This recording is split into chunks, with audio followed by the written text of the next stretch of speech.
You see student loan debts at an all-time high, auto loan debts at an all-time high, credit card debts at an all-time high, right? All these debt levels are higher than they've ever been before.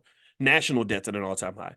Uh, and generally speaking, what occurs is that the reason the economy is doing so well is because all this wealth is sort of being sucked up like a vacuum cleaner from all the people that are going to work every day, paying debt and buying consumer products.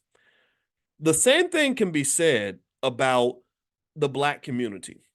And that we've talked about this before in terms of why you were integrated into America. You were integrated into America for mostly economic reasons, the same reasons that they're integrating so many immigrants across the border right now. They're not bringing people from south of the border so they can come here and own companies and build wealth. They're bringing them here so they can work, so they can, because we need workers on the farm, we need workers in the restaurant, we need workers on the construction site. That's why they're doing that, right? So they can keep the wages low and have a great supply of workers. So with the Black community, one thing that does happen when other people put businesses in Black neighborhoods is they're leaning on a fundamental lack of economic consciousness or a low level of economic awareness for people in that community, so that when that person from another country comes in and sets up a convenience store in your neighborhood, you're not thinking, wait, why you have a convenience store here? I want to build one. You're not thinking that. You're not thinking, well, wait, your grocery store shouldn't be here because we're building a grocery store. Instead, because your awareness is at a consumer level, you're thinking, thank you for building a grocery store because now I can go buy groceries. Do you understand? And what effectively happens is that if you take your Black butt and you go to the Cuban community and you try to build a grocery store, they're going to run you out of town. They're going to beat you up, maybe kill you or whatever. Somebody's going to shake you down, take all your stuff, because their economic awareness is at a level where they're thinking, no, no, no, we want to run the grocery store because we understand what it means to be in the driver's seat of an economic transaction. We're not just happy to be the consumer.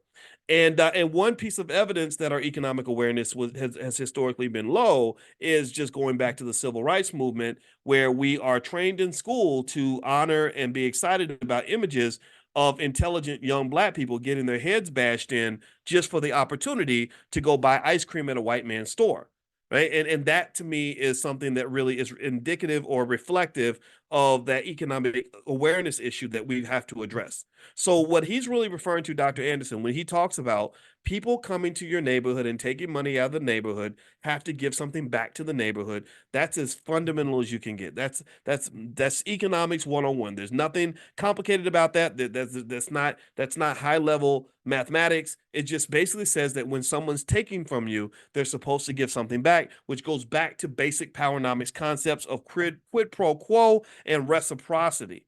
And so a true loving relationship is one where there's reciprocity. I love you, you love me. I give to you, you give to me. An abusive relationship is one that lacks reciprocity. That's where you give to me, I continue to drain you. You're the giver, I'm the taker, and that's the equilibrium we establish, and that's not healthy for you because eventually I'm going to take so much that I'm going to just drain you. Do you understand? So what I would say to you is we have to avoid these abusive relationships, because people with low self-esteem, communities with low self-esteem tend to be hit the hardest with abusive relationships because you accept the status quo as it is. And so those of you that actually have the self-esteem to say, no, no, no, if I'm giving something to you, I expect something back. There's nothing wrong with that. You're going to get a lot of people that get mad at you, right? People that don't understand what's going on. Like we mentioned the Negro naysayers. The Negro naysayers are used to the status quo. So they're going to get mad at you, but that's okay because there's nothing illogical about you saying, I'm going to do what's best for me and my family. I need to get something out of the deal. All right, so let me keep reading here. So let's read number 6. Number 6 says that in politics, according to Dr. Anderson, you should reject intangible symbolic measures of payment as payment for your vote. So reject the symbolism, reject the intangibles. He says, demonstrate rejection of the 1870 political code of conduct by demanding explicit support, material and measurable resources that can be touched, counted, and have monetary value. So that means Nancy Pelosi wearing the dashiki does not count. That means that people telling you the Black Lives Matter does not count. That means that somebody putting up a post on Instagram saying "Thank you, Black women, for getting me elected again," that doesn't count. That's symbolism. That's fine, but that's symbolism. That means somebody naming a street after a Black person, that does not count. a new basketball court in the neighborhood, that doesn't really count much. Really, what does count are things that are tangible, things that are real. So he says, do not accept implicit, unspoken, assumed, or symbolic support. If the black vote puts a politician in office, do not accept a basketball court. That's crazy. I literally did not know he was going to say basketball court. I literally said that. Didn't I just say basketball court? Okay. Do not accept a basketball court, a street, or a building named after a black person as adequate reward. Man, wow. The more I read his books, the more I think we're on the same frequency because I didn't know he's going to say all that. If the quid pro quo political benefit cannot be measured or deposited in the bank, it is unacceptable as an exchange for your vote. The 1870 Political Code of Conduct defined the behavior of black elected officials and unfortunately still guides the behavior of them even today. The code conditioned the politicians, but it also conditioned black voters and taught them to not vote for their own interests in politics. It conditioned whites to expect that black voters would not speak for or even name their own group or articulate the needs of the group.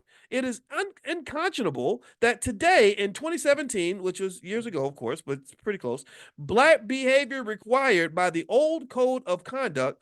Let me say it again. Black politicians and voters have not publicly rejected the conservative behavior required by the old code of conduct.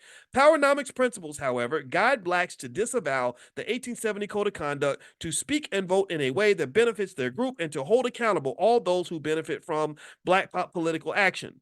Blacks should use their vote to elect people who will take positive action for their specific group and to impose consequences on those who do not. Was that clear? Are we clear? That's the assignment from Dr. Anderson. That's what he says. Now, his book, if you want to know the name of this book, this is called The Black History Reader. It is at powernomics.com. That's his website. Also, just a quick reminder, don't forget, guys, that we get together every year at the All Black National Convention that's going to be in Chicago this year, Lombard, Illinois, in particular, which is right outside Chicago. We are now accepting applications for speakers. We are going to start. Let's see, the convention is the 25th through the 27th.